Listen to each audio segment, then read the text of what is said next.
Hello everyone! Welcome to Untold History, the channel where we explore the most fascinating and often forgotten events that have shaped our world.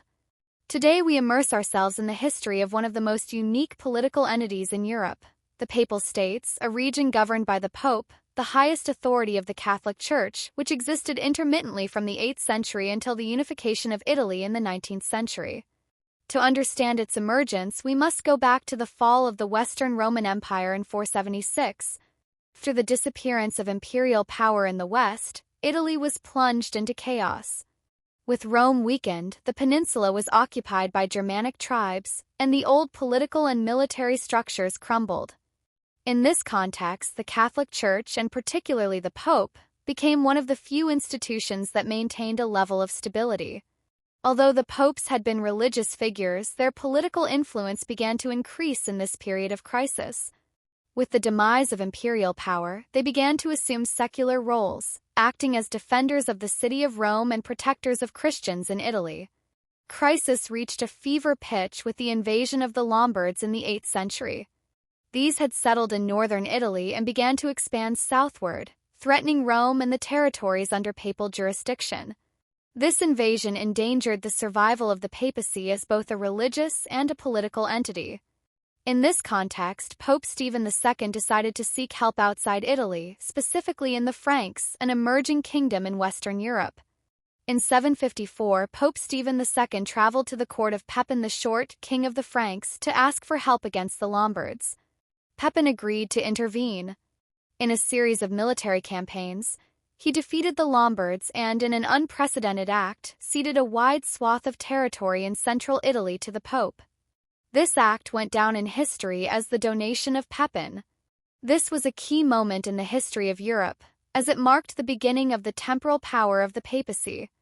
With the donation of Pepin, the Pope not only became the spiritual leader of Christendom but also a territorial ruler. The territories ceded by Pepin formed the basis of what would later be known as the Papal States, a vast region in central Italy that included areas such as Lazio, Marche, Romagna, and part of Tuscany. Pepin donation was more than just a land exchange. It also cemented the alliance between the Catholic Church and the Franks, an alliance that would reach its apogee under Pepin's son, Charlemagne, who would be crowned emperor by the Pope in 800. Over time, they consolidated themselves as an independent political entity. Popes acted as absolute monarchs, controlling not only religious affairs but also political, economic, and military affairs in their domains. Located in the heart of the Italian Peninsula, the popes had to navigate the tensions and conflicts of neighboring kingdoms, such as the Italian kingdoms, the Holy Roman Empire, and later emerging powers such as France and Spain. One of the main challenges for the popes was to maintain control of their territories in the face of foreign invasions and local revolts. Throughout the Middle Ages, the Papal States were subject to repeated incursions, not only by the Italian powers but also by external forces such as the Normans and Germans. In the Renaissance, they reached their peak, both in terms of political power and cultural influence. Under the leadership of popes such as Julius II and Leo X, Rome became the artistic and cultural center of Europe. Popes of this era funded and patronized some of history's most celebrated artists, including Michelangelo, Raphael, and Leonardo da Vinci, who created some of the most iconic masterpieces of Western art. The architectural splendor of Rome, with the construction of St. Peter's Basilica and the embellishment of the Vatican, reflected the power of the papacy. However, this era of splendor was also marked by corruption. Popes of the Renaissance, obsessed with consolidating their temporal power, were accused of nepotism, of enriching themselves at the expense of the Church, and of leading opulent lives that contrasted with the Christian principles of humility and charity. These tensions would contribute to the emergence of the Protestant Reformation in the 16th century, which posed a spiritual and political challenge to the papacy. As the 17th century progressed, they began to face a new set of challenges. The rise of new European powers and the rise of secularism began to erode the power of the papacy in Europe. Catholic Church was in a defensive position after the Protestant Reformation, and the popes struggled to maintain their authority. the 18th century brought with it the rise of Enlightenment ideas, which promoted rationalism, secularization, and criticism of traditional power structures, including the monarchy and the church. Popes began to lose power in the face of the political reform movements that swept the continent. The French Revolution of 1789 was a devastating blow to the authority of the papacy, as revolutionaries not only rejected the power of monarchs but also that of the church. During this period, the papacy also lost much of its diplomatic and military influence. Papal states continued to exist, but they were reduced to a minor player in international politics. The invasion of Italy by Napoleon Bonaparte's troops at the end of the 18th century represented a turning point for the Papal States. In 1809, Napoleon annexed Rome and most of the Papal States to the French Empire, forcing Pope Pius VII into exile.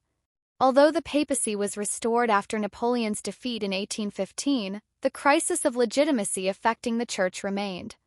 The 19th century was a period of fundamental change for the Papal States. As nationalism and unification movements began to gain strength in Europe, popes found themselves increasingly isolated in their role as temporal rulers.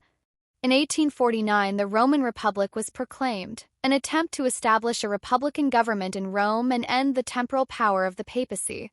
Although the Pope was restored to his throne with the help of French troops, Italian nationalism continued to advance.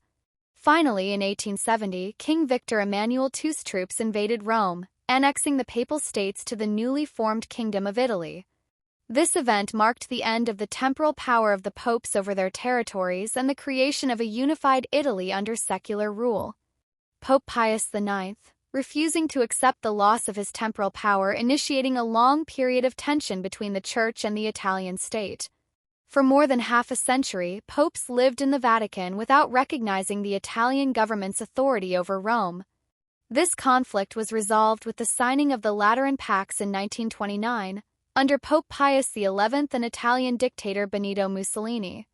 These agreements recognized the sovereignty of the Vatican as an independent state, putting an end to territorial disputes between the Church and the Italian state.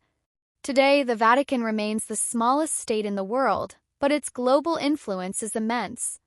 Pope, while no longer ruling vast territories, remains one of the world's most respected and powerful figures, with a moral and spiritual authority that transcends borders. Thank you for joining us. If you enjoyed this episode, don't forget to subscribe and activate the bell for more fascinating stories in Untold history. See you in the next one.